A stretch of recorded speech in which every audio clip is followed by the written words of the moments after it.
The kingdom of Elaris stood where the golden dunes kissed the horizon and the rivers shimmered like glass beneath the sun. Its towers were carved from alabaster, its temples draped in banners of crimson and gold. For centuries, its scholars wrote the laws of the gods. And its warriors carved their names into the bones of the earth. But no kingdom, however mighty, can silence the wind, and the wind whispered of change. In the heart of the city, beneath the sound of bells and distant hymns, people spoke of a shadow moving across the northern hills. Armies gathering. Kings dying. Prophets dreaming of fire. Yet among those who heard the whispers was a soldier who did not fear war. His name was Kael and he believed that his sword could hold back fate itself. Kael was a man of iron discipline, raised among soldiers and scarred by battles fought for kings he barely knew. He carried his armor as if it were part of his soul.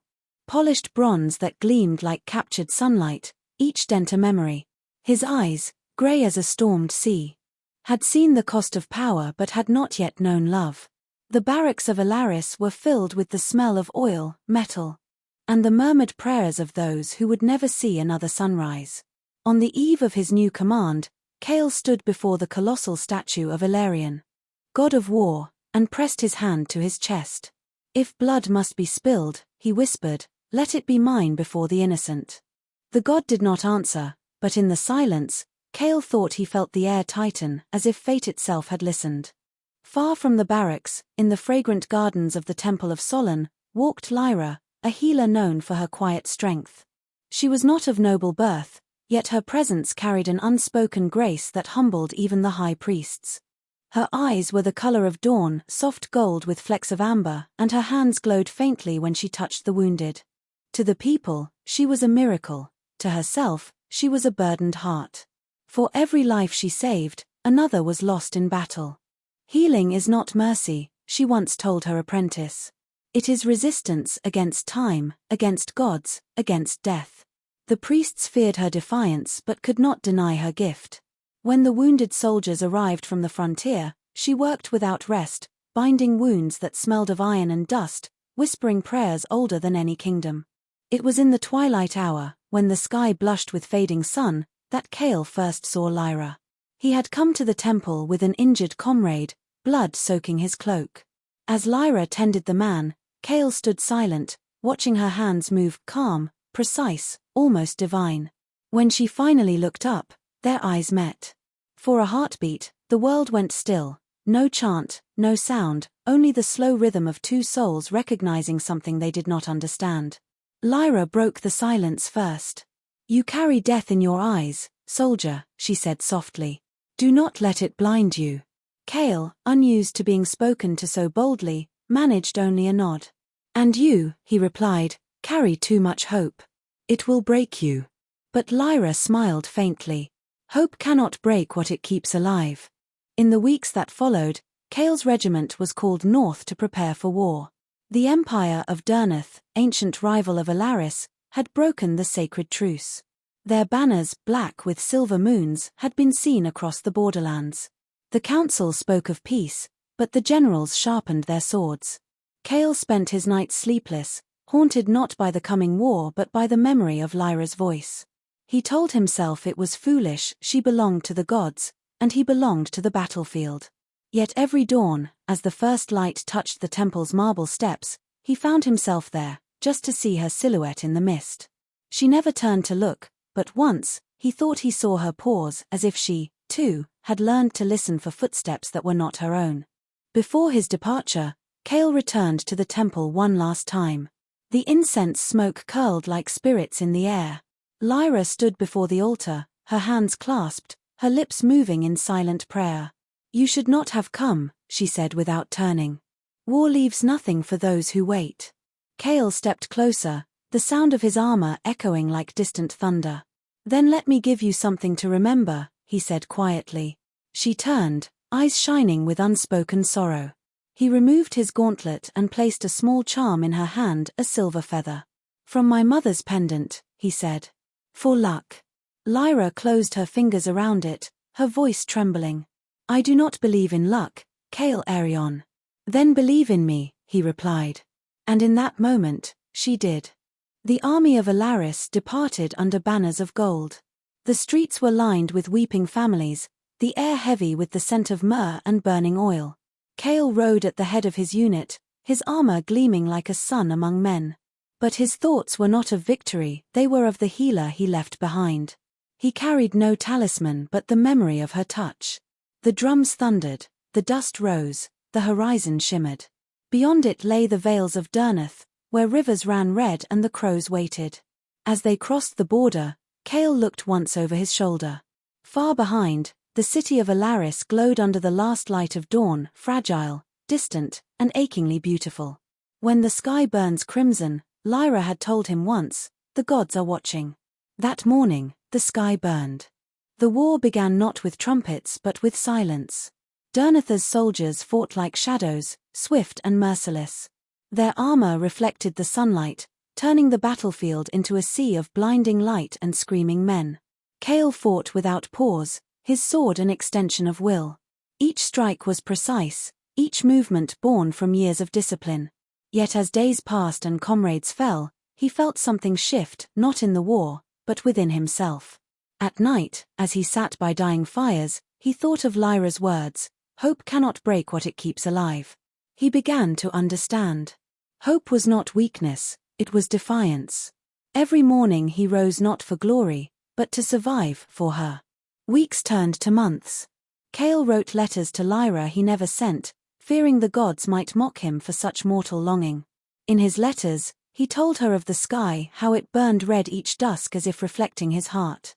He wrote of laughter among soldiers, of the sound of rain on steel, of the quiet moments between battles when he could almost pretend peace still existed. "If I fall," one letter said, "remember that I saw heaven once, and it looked like your eyes." The letters were folded and tucked beneath his armor, carried into every fight, stained with blood and ash. He did not know that far away, in the temple gardens, Lyra still wore the silver feather around her neck, and each night, she looked north, whispering his name into the wind. As the first snow fell across the northern plains, Kael awoke to find the sky the color of dying embers. An uneasy stillness hung over the camp. The scouts brought word that Vareth's legions had vanished into the mist. The generals rejoiced, but Kael felt dread, the calm before the storm.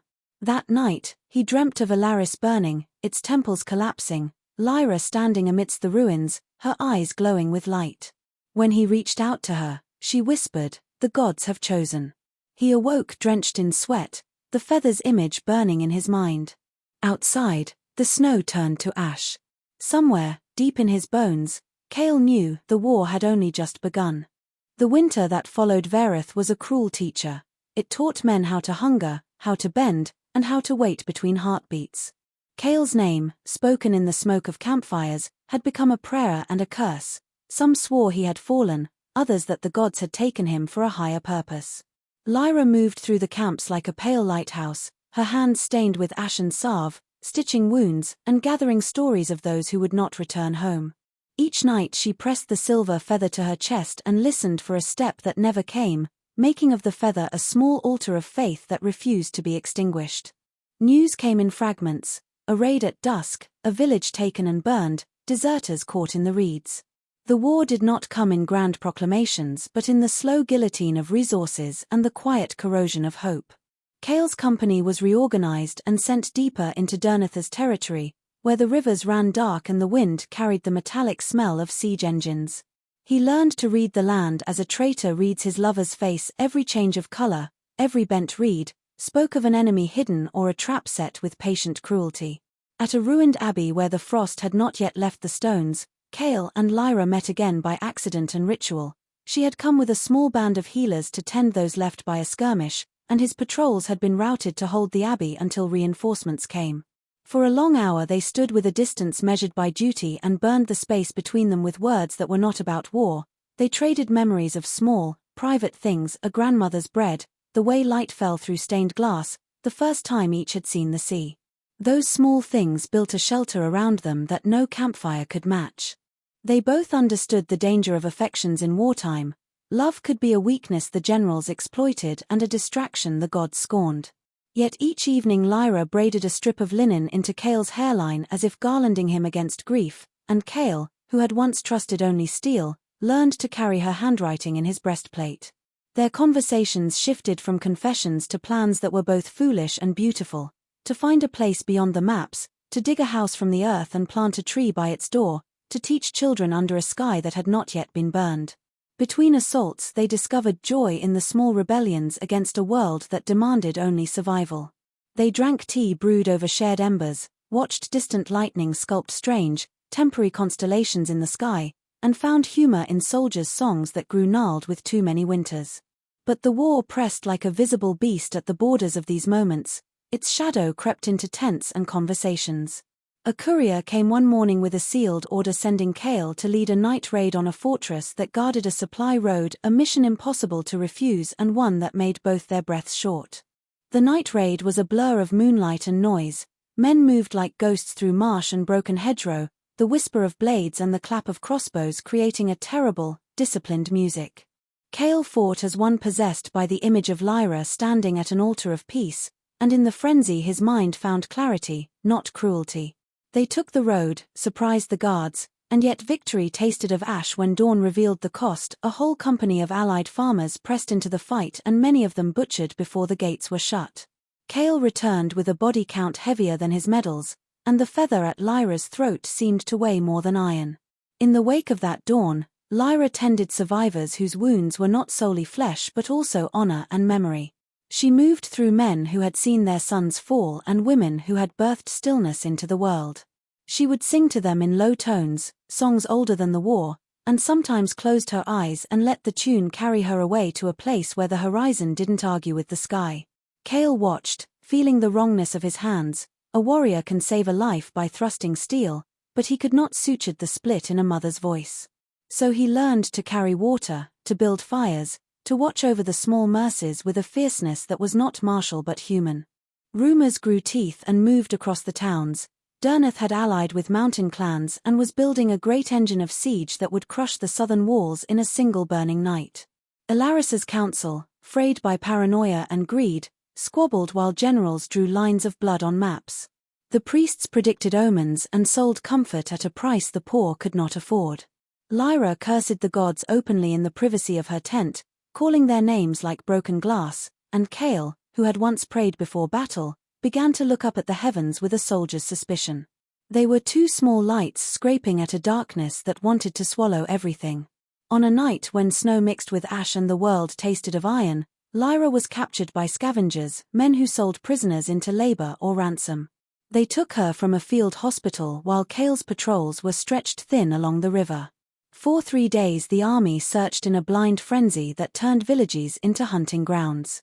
When at last she was found in a squalid hold beneath a bridge, bruised and near fever, the reunion was not cinematic but raw, a woman who had resisted the hand of death returning to the man who had promised himself to her like a soldier promises his watch.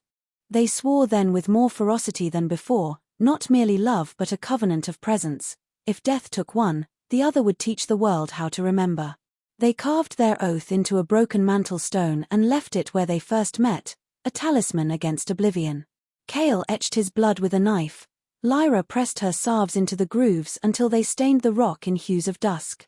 This act bound them not to a future but to a mutual witness, an acceptance that even if the world reduced them to memory, their vow would outlast the kings whose names would be scrubbed clean from ledgers.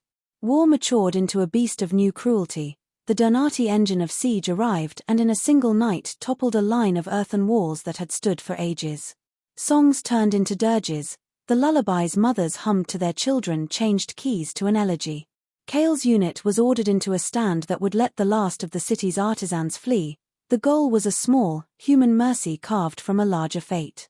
On a ridge lined with the dead and the frightened, Kael looked out at a city he had sworn to defend and saw not marble and money but faces. The girl who sold figs, the old man who mended shoes, Lyra smiling as she tied a bandage, all weighted with a fragility that made him want to drop his sword and cradle the world instead. When the final assault came, it came as a hurricane of flame and iron. Kael fought with the fury of one who knew precisely what was being burned, not merely wood and cloth but histories and the quiet accretions of lives. Lyra moved through the wounded with a terrifying calm, her hands a curing weather among the storm. In the smoke and the high, dying cries, They found each other not to escape but to hold a moment that would be a lighthouse for generations. The oath they had sworn stood like a small, unbowed stone between them. They would not trade their promise for survival, they would make of their resistance an offering. Thus the fire of Vareth became, for them, not only pain but a crucible that burned everything away except the core of what they had become together. Years unspooled like frayed rope after the fall of Vareth, borders shifted, allies betrayed each other for bread, and entire markets of memory were sold to the highest bidder. Lyra and Kael, bound by oath and the stubbornness of those who refuse erasure, became wanderers and keepers, going where the war left ruins and staying long enough to bury names and grieve properly.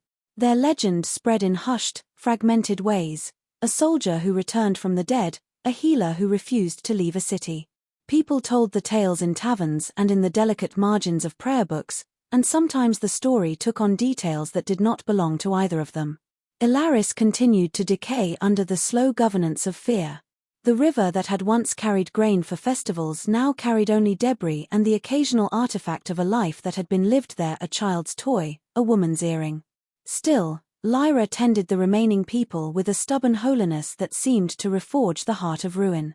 Kael, who had known only orders and campaigns, discovered in their travels a new vocation: to rebuild, to lift stones, to teach the unarmed how to guard fields and wells without sharpening spears. His hands, once used for war, learned to coax shoots from the earth. The acts of planting and tending became his quiet penance. One autumn, when the wheat was a tired gold and the air sharpened like a blade, they heard of a last great army marching to claim the capital's bones. Dernath had not yet been sated. It wanted more than land, it wanted the symbols, the domes smoothed of logos, the banners of history burned so only their shadow remained. The news came with the stench of inevitability. The council that had once chatted with arrogance now argued like starving animals, and the priests, seeing their power ebb, preached martyrdom in voices that smelled of smoke. Lyra and Kael returned to the city with a caravan of those who would not be left behind: bakers who refused exile, smiths who hammered new blades for plows rather than war, children who learned to make toys from cracked amphorae. They tried to sew together what had been shredded. The city's edges, once sharp and glittering, now frayed into the desert, but within the frayed fabric people began to rebuild markets and quiet rituals. Lyra reopened an old infirmary among the ruins, while Kael helped erect a wooden palisade not to defend against an army but to keep out scavengers and the winter's worst. The march of Dernath arrived beneath a sky that had never seemed so still. Their banners, black with silver moons, looked for all the world like nocturnes turned to life. Their engines of war moved like sleeping beasts uncoiling into appetite. The first night of their arrival the air shimmered with 1,000 tiny lights, meteors streaking like tears across the heavens. The people took it as an omen, some of hope, others of doom. Lyra stood on the infirmary roof and watched the falling stars slip into the desert like lances, whispering an old supplication that felt more like conversation than prayer. As the siege tightened, supplies dwindled. The council called for surrender, the smiths wanted to fight, the women bartered livestock for grain and for children's safety. On the day the invaders breached the outer gates, Kael led a band of volunteers in a sortie meant to buy time for the non-combatants to cross a ford. They fought like men who no longer fought for banners but for the last tenable reasons: a roof, a name, a memory. Kael's blade flashed and sang in the smoke. He became a motion remembered by those who saw him, a line of courage cutting through the chaos. In the heart of the city, Lyra organized a refuge in the old library where scrolls had burned and books had been turned into kindling long ago. She coiled bandages, mixed herbal poultices, and kept a list of the living, because to write a name is to say, "You were." Children came to her with faces dusted in despair, and she taught them to sew, and to read the ashes for patterns, so they could imagine a world beyond the desolation. In the quiet hours at night, she would step outside and look up at the falling stars and remember the promise they had exchanged, that one day they would be more than surviving. The final breach was a chorus of iron and ephemeral screams. Dernath stormed the market, then the plazas, then the temple steps. Statues were toppled ceremonially as if to erase the faces of an old age. In the chaos Kael and his band found themselves cornered inside a collapsed colonnade, the sky above them raining light and the enemy closing in. He fought not for glory but because the small people who had trusted him were counting on him. He gave himself as a shield, ordering others to go while he held the gap like a living dam. Lyra found him there, not at the end but at the hinge of a decision. She arrived with a small group of women and children, the infirmary's last heartbeat, and together they forced a narrow escape. They left through sores stinking with the city's old sins and emerged outside the walls into a world stripped to its bones. Kael's face was marred by smoke, but his eyes held a steady, almost luminous tenderness. There were no grand speeches, only a shared recognition that they had done what they could. They had kept a world's memory breathing long enough to matter. Out in the desert, as fire consumed the domes and the night swallowed the temples, Lyra and Kael made a plan that was equal parts cruelty and devotion. They would not run until those who could not run had been ferried away. They would leave behind the city's refuse for those who had power only in spoils and take with them the names carved into fragile keepsakes. They moved like undertakers of a nation, ferrying what mattered: a child's portrait rolled in oilcloth, a plough that still had the smell of wheat, a handful of seeds. The elders wept, and Kael held them as if the silence of their bodies were a reproach to the gods. When the final star fell, a sky-splitting flare that painted the dunes and the men with firelight, Lyra and Kael stood at the edge of the ruined city and made the hardest choice. They would not survive as rulers or prophets. They would survive as witnesses and wanderers. They would keep the stories alive by carrying them like embers. With heavy packs and heavier hearts, they walked into the rust-colored morning with a band of those who would not be erased, each step a small defiance, each breath a liturgy of plain things. Long after Elaris ceased to exist on any map, the story of that night remained. It was told around fires by refugees and merchants and by children who had never seen the city but knew its name as a lullaby. They spoke of two figures who had refused to bargain their humanity, who had taught that love is an action that holds a place against oblivion. The stars continued to fall in the heavens, indifferent to history, but at dusk travelers sometimes swear they can see two silhouettes on a far ridge, watching the horizon burn and nodding as if answering an old, unbreakable vow. After the ruin, Kael and Lyra walked until their feet learned the language of new lands: flat plains, thorned scrub, river mouths where strangers traded in stories and flavors. They founded a small refuge by a spring that remembered rain, a semi-permanent village where the wounded could live quietly and children could learn songs that were not about war. The place grew like stubborn grass, fed by the hands of people who had lost more than they had imagined losing.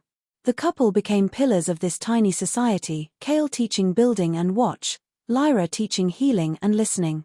Their days slowed into a rhythm that honored both the trivial and the sacred.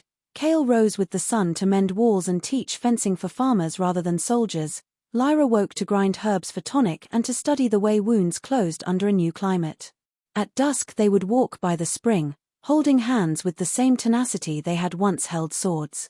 The silver feather, once a personal talisman, was placed in a small shrine near the well so all could touch it and remember an oath that had outlived its owner's youth. Children of the refuge, those who had been born among ruins or carried westwards as infants, grew up under stories that blended fact and fable.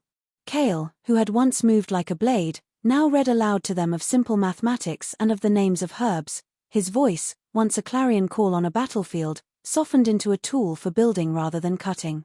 Lyra showed the children how to braid cloth and how to stitch a wound, turning necessary tasks into rites that taught resilience and care. The culture they forged was not military nor priestly but civic and human, a quiet rebellion against the world that had made monsters of men. Word of their refuge spread in small ripples. A trader who once passed through spread the tale to a widow's market, and later to a monk who wrote a footnote in a battered chronicle. Travelers came for shelter and stayed for a season, bringing seeds of different wheat and stories of distant harvests. The village learned new songs and new ways to carve wood.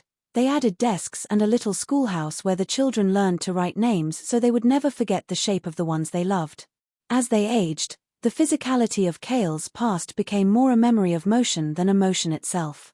Scars thinned into skin, and his steps acquired a slight limp that spoke of old battles rather than present weakness. He tended the young as though they were fragile libraries, instructing them in the ethics of craft and the dignity of labor. Lyra, whose hair silvered, grew a reputation that was equal parts myth and medicine. People came for her cures and left with a story and a bit of hope sewn into the folds of their cloaks. The silver feather remained central to their little culture. A midwife held it during birth so that new life might hear the echo of a vow. A teacher set it on a table when children recited the names of those who had died so memory could be sanctified. They did not proclaim the feather a relic to be worshipped, but rather a tool for remembering how small promises can keep whole communities from unraveling. It became a seed of ritual that required no gods to function, only hands to hold it. Conflict never fully left the world. Raids and hunger and sudden, petty cruelties persisted. But the refuge learned to resolve disputes with talk and small reparations rather than with blades. When outsiders arrived with the intent to take, the villagers offered treaties and trade instead of immediate war. Sometimes these failed, and the old lessons of defense were used, but more often compassion and cleverness kept the peace. Kael taught scouts to read the earth for signs of travelers rather than to practice ambush for its own sake. The hope was always to keep life moving forward. In the winter of their middle years, a wandering bard came carrying a scroll stitched with a poem about two lovers who had stood against the sky. He asked permission to sing of Kael and Lyra, and with some embarrassment and much laughter they agreed. The bard's song left the village and traveled downriver, eventually showing up in taverns where young lovers would weep at the refrain and then decide, perhaps foolishly, that they too could be brave. The song changed with each tell, sometimes it ended in sorrow, sometimes in triumph, but the core remained, an example that human vows hold weight. Old age does not usually come as drama, it arrives in small betrayals of the body. Kael found he slept more and his hands shook when he tried to hold a newly forged nail. Lyra discovered that herbs greeted her differently, some failing to yield the miracles they once did. They accepted these changes without melodrama, tending to each other with a tenderness that felt like the simplest and truest thing they owned. They continued to go to the spring together, to press their palms to the water and to whisper the names of those who had been lost to the long, patient forgetting. Their children, not of blood but of choice, the apprentices and neighbors they had mentored, grew into the keepers of the village's memory. They guarded the feather and read the carved mantelstone each year at the turning of the season, telling new children both the sorrow and the stubborn courage of the past. They added new names to the ledger and kept the old ones fresh by retelling them. In that way, the dead kept breathing through constant remembrance. The community began to think of themselves as a chain whose links were stories and acts of care rather than only kinship. One spring evening when the light slanted like gold through reed and wood, Kael and Lyra sat on the same bench where, years ago, they had first planned a house from earth and sky.